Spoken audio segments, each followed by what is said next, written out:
There it is, darling. That island just up ahead.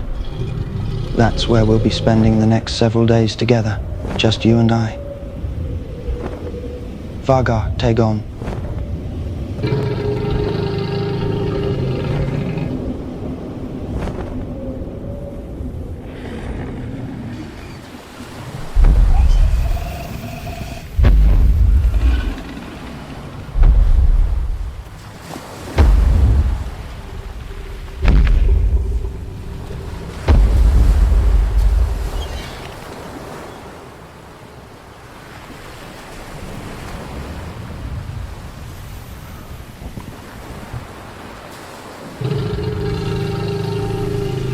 Baby, hold on to me. Let me help you down, okay? There you go, darling. Are you cold, darling? Your hands are as cold as ice. Here, take my cloak. Is that better? Are you warm now, darling? You're very welcome. It's no bother, really. I want to look after you, especially when it's cold. Don't worry about Vhagar, darling. She loves the beach. She'll wander around a bit until she finds a spot near the water, and probably just sleep. The ocean has always relaxed her. I'm sorry to have kept you waiting for so long. It wasn't my intention to arrive so late. I wanted us to leave the keep sooner, before sunset. But I must admit, you look just as radiant in the moonlight as you do in the sun, if not more.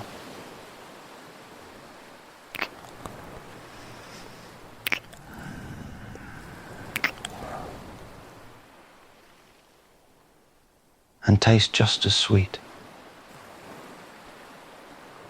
You think I look worried? In such a short time, you're able to read my micro-expressions so well. I'm quite impressed, darling. Until you, only my sister has been this good at reading me. But I won't lie to you, darling. After speaking with my father, he's told me very troubling things, a potential threat that none of the realm is prepared for. I won't darken the mood with the ills of war and politics, though. Not while we're here, and certainly not tonight, darling. Our honeymoon is about us, and spending time as newlyweds together, nothing else. I love you. I hope you never tire of hearing those words, because I will say them to you for the rest of our days, and perhaps even beyond the grave, in the heavens, when our mortal lives have ended, and we're among the gods. I'll express my love for you, even then. I think you're right, darling. It's getting a bit cold. We should go inside, get warmed up a bit. I've had the servants prepare a bath for us, warm and ready. Care to join me, darling? Very well, then. Come, let's go inside, shall we?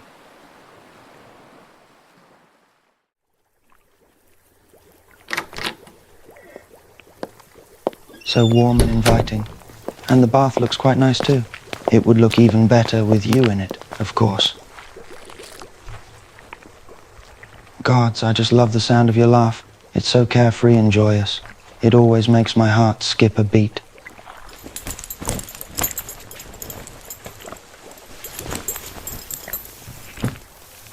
Wait till you show me your, well, everything. Come here. Let me help you out of that corset.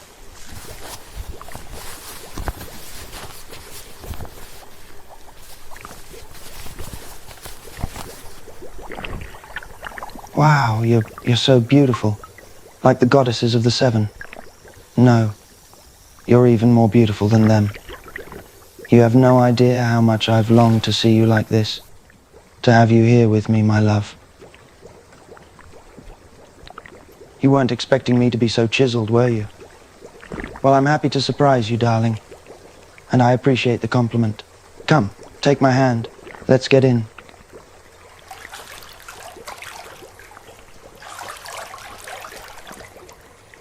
My scars. You're wondering how I got them, aren't you? I do spend quite a bit of time training, my love. This one on my arm, and this one on my chest. They're just proof of my strength and determination, darling. Nothing more. Yeah, you can touch it. You can touch me anywhere you want, darling. My body is yours now. How did it happen? Well, it was many summers ago. One of our allies was dealing with a series of attacks by an army of raiders from the east. They requested our help, or more specifically the help of our dragons. I offered to help and led a small army of Westerosi soldiers and some loyal bannermen on a mission to aid them. Yes, Mother was utterly livid, even more so at Sir Criston for encouraging me to go. I must have been about 15 at the time. I hadn't experienced much battle on the field before, or had Vhagar attack as many people, but I did not wish to seem weak, and my desire to prove myself to Sir Criston proved to be my undoing. It was dangerous, a little reckless even, but damn, it was exciting. It was well worth the trouble I got into for sneaking out. I learned a great deal from that battle. The rush of adrenaline, the thrill of leading soldiers and dragons into battle. There's nothing like it. My eye? What about it?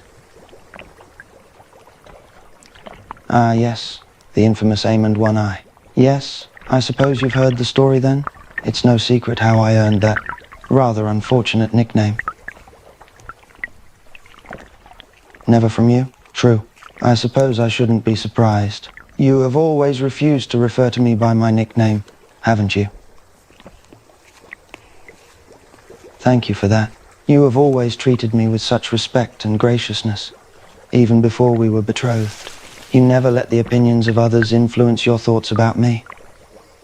Gods, I'm sure you've heard some horrible things about me. You have a mind of your own. It's refreshing. That's one of the many things I love about you. You're not afraid to think for yourself, to question what you're told, to stand by your beliefs. No, it doesn't bother me. We can talk about how it happened, how I lost my eye. Just know that it's not a pleasant story. It's a painful memory. But I'll tell you, if you truly want to know. All right, well, it happened when I was only 10 years of age. The very same night I claimed Vhagar, in fact, and I was attacked for having dared to tame the largest dragon in the known world. I'd just returned to the dragon pit after riding Vhagar for the first time. Baela and Rhaena were waiting for me, already enraged that I had the audacity to tame Vhagar, and they weren't alone. They were there with Jace and Luke. Yes, well, as more time has passed, I've come to understand why the girls decided to attack me. It still does not justify their actions, of course, but I have come to see things from their perspective. Losing Vhagar must have felt like losing their mother all over again for them. I can comprehend that. But that does not make what they did any less wrong. They felt entitled to Vhagar despite my right to claim her. They wanted to hold on to a piece of their mother through the dragon. I understand that. I can empathize with that pain, even if they were completely in the wrong. But as for my nephews, their reason, what on earth could excuse their attack? Exactly. They weren't even close to Lady Laena. They had no real connection to her, no emotional attachment. So what then? Was it envy, jealousy, or perhaps an insidious mixture of both? No matter the reason, they behaved like cowards, attacking me in the cover of night. Yes, the girls attacked me first, and I defended myself against them. That's when Jace and Luke arrived, and they began attacking me as well. So suddenly it was 4 against 1. A coward's tactic, but an effective one. It was savage and inhumane. They had always looked down upon me, seen me as lesser than them. For years they taunted me for not having a dragon, and the moment I finally claimed one, Vhagar at that, the strongest dragon in the world, they conspired against me and attempted to take my life. It was pathetic, and just proved their cowardice and insecurity towards me. I was seriously frightened. Everything happened so quickly, and it was so sudden. When Luke stabbed me in the eye, I knew the situation was dire. I couldn't defend myself effectively against all four of them while in that state. I genuinely thought I was going to die. If the guards hadn't arrived when they did, I likely would have. My father wants me to move past it, to act like nothing happened and let everything go. But how can I? When the danger still lurks and they haven't stopped their scheming. It's all for the sake of Rhaenyra.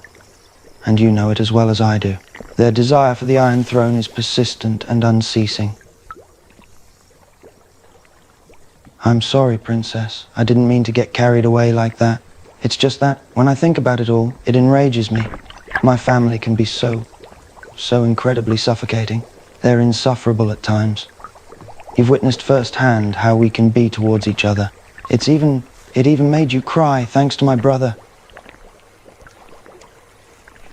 It sickens me, the way my brother behaved towards you. You didn't deserve the cruel words he said.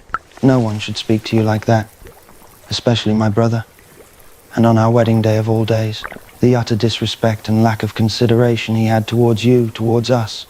It's unforgivable. You want to know something? And please, don't take this the wrong way. I envy you and your family. The way you interact with each other, treat each other. That's how family should be, how family should act. It's a stark contrast to my own family. Your love and support for one another, it's something I've always longed for. But I'm glad. The gods have indeed blessed me with the perfect woman to marry and build a family with, so that I can truly experience what it means to have a real family. One that loves and trusts each other. One that is built on love, respect and kindness.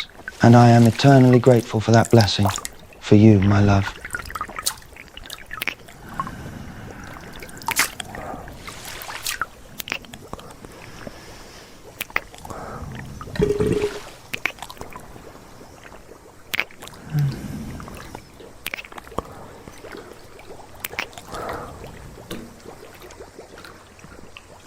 I know you do, darling, and I'm glad You what?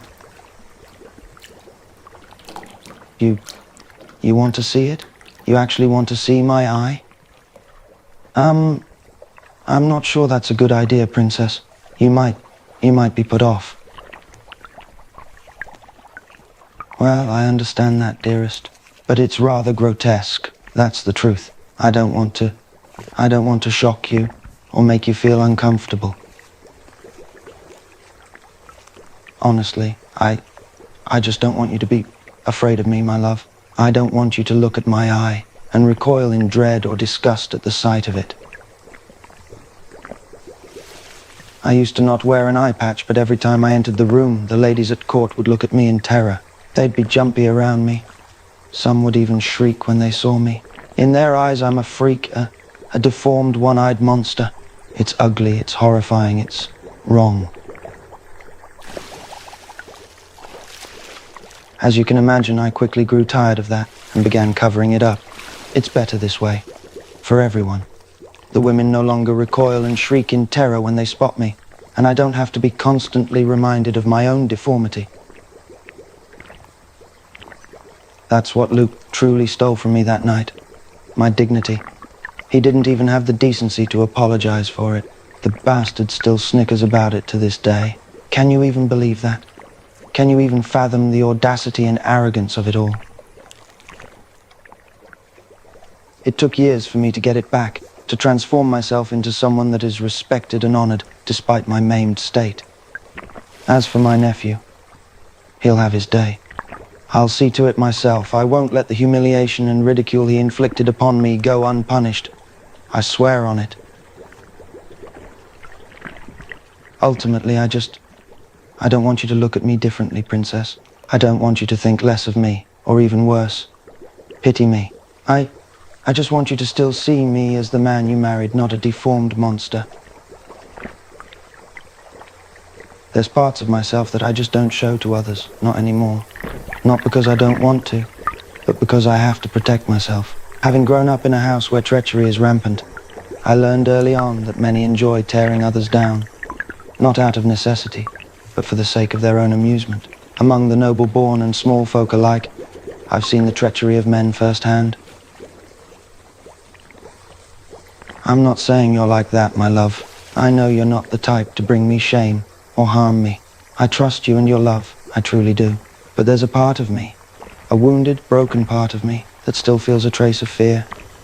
A sliver of uncertainty when it comes to revealing my secrets and vulnerabilities to others. It's deep-rooted, almost instinctual, and it's difficult to overcome that anxiety, even with you. Try? You know, I've had more courage going into battle than I do now in this moment. This is a high ask, my love. It's a challenge to confront my demons and show you the one thing that has caused me nothing but pain and ridicule all these years. All right then. What kind of husband would I be to keep you at arm's length? As uncomfortable as it is, even with my mind screaming at me to do the opposite, I have to let you see me, the real me, up close and personal, no matter what, including my ugliest side, my shame. Because I love you, and I have to allow myself to be loved by you. So, go on, look at me, see me, my darling wife, see what I really am. Gently. Be careful, all right? It's sensitive, so be gentle, my love. Yes, it still hurts, unfortunately. Even after countless years, the pain remains. Not only that, but the nerve damage is permanent. It's this excruciating, stabbing pain that shoots through my face, like 1,000 needles stabbing into my skull. It comes and goes throughout the day, every day. It never ceases. Some days the pain is manageable, mildly irritating at best, but other days it's unbearable, an excruciating hell that lasts for several minutes, and at night it's the absolute worst. The pain becomes so intense that it awakens me from my sleep, leaving me writhing in agony in the darkness. No, there's no purpose in talking about the severity of my injury. Only the maesters and my mother were there to fully understand the extent of it. Even they only have a faint idea of the pain I endured. The only reason why I'm telling you this now is because I trust you. I know that with you, I don't have to pretend to be strong or hide my vulnerabilities. I can show you my weaknesses, and you not see it as something to be feared or used against me. You're my wife, the love of my life. But that doesn't mean I'm not worried about your reaction, that I'm not anxious about what you're going to see, say, think. So I have to ask, are you disgusted? Are you repulsed by my deformity? Because if you are, I understand. I do. And I won't hold it against you. Beautiful. You still consider me beautiful? Even with this hideous disfigurement marring my face? I am baffled. I really am. I can hardly believe it. No one in my entire life has ever been so accepting of me, so loving, so truly devoted to me. You make me want to become a better man, a man who is deserving of your extraordinary love and compassion. You're everything I've ever wanted, Princess, everything I ever needed, and I love you all the more for it. Vhagar, with all my heart. Kiss me, touch me. I want to make love to you. I belong to you. I need you.